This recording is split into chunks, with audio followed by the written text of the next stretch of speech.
Liz and I came to Country Club Christian Church in Kansas City in March 1979. I served Country Club between 1991 and into early 2002.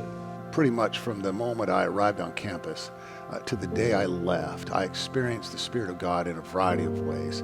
And most of the time, it was through you. It was through the members and friends of this great church. There's no mistaking Country Club Christian Church for an office building. It is a cathedral on Ward Parkway, a work of art in wood, stone, and stained glass. But more importantly than that is what you experience at this church. It's a welcome that is all-embracing. It is a welcome that says, you're a child of God, and you are welcome here. We have a place for you. Don't be intimidated by the architecture. It's stunningly beautiful. The sanctuary and the stained glass and the beautiful cross up on the chancel and all the rest can just be overwhelming in their beauty. I would say to a visitor, appreciate the architecture, but then find yourself paying attention to the voice in the pulpit, to the words of the pastor. When you hear Carla preach, you'll know that she pays attention to the Spirit.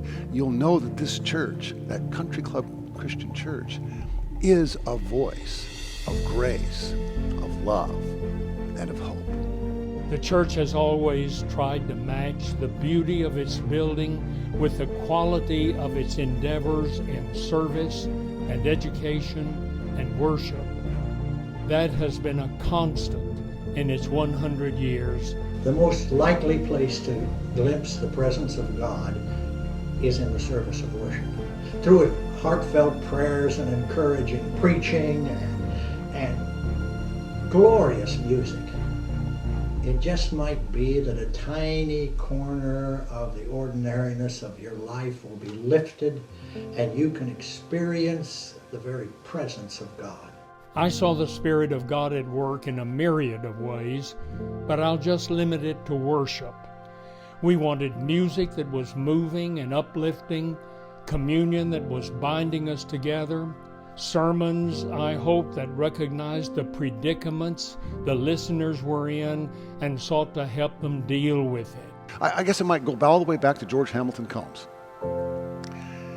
and the beginning of his ministry and the way he brought this theologically inclusive word to everything that he did. I remember reading his autobiography and his thoughts about the universal love of God, and that universal love of God could never be extinguished, that it was always going to be given, and given again, that there would be no one outside of the love and grace of God. And when he said no one, he meant no one. And he meant everyone will be included in God's love. That was an inspiring word at the beginning of the church's history, and I know it inspired me when I was there, and I know it is continuing to be preached by Carla in the pulpit every Sunday. What do you wish for the church's next 100 years?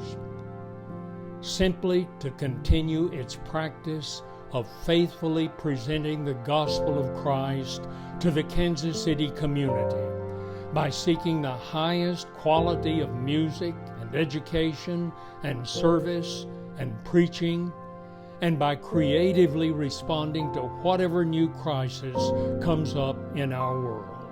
Well, obviously my wish is that the church would be here in another 100 years, and there is no guarantee. I even have a question about the near future. I ask, once this great pandemic sickness is over, will people come back to church? Well, I don't know for sure, but I think they will if the church does two things. First, continues to be faithful to the gospel.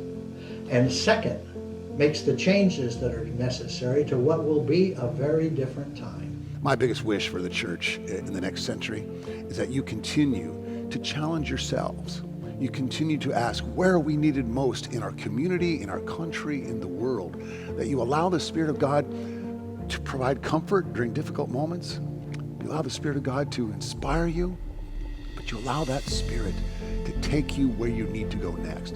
To never be afraid to never be afraid to do whatever it takes to bring God's good and gracious love to the people in your pews, the people in your community, and the people around the world. God bless you, Country Club Christian Church, and congratulations again on your marvelous ministry.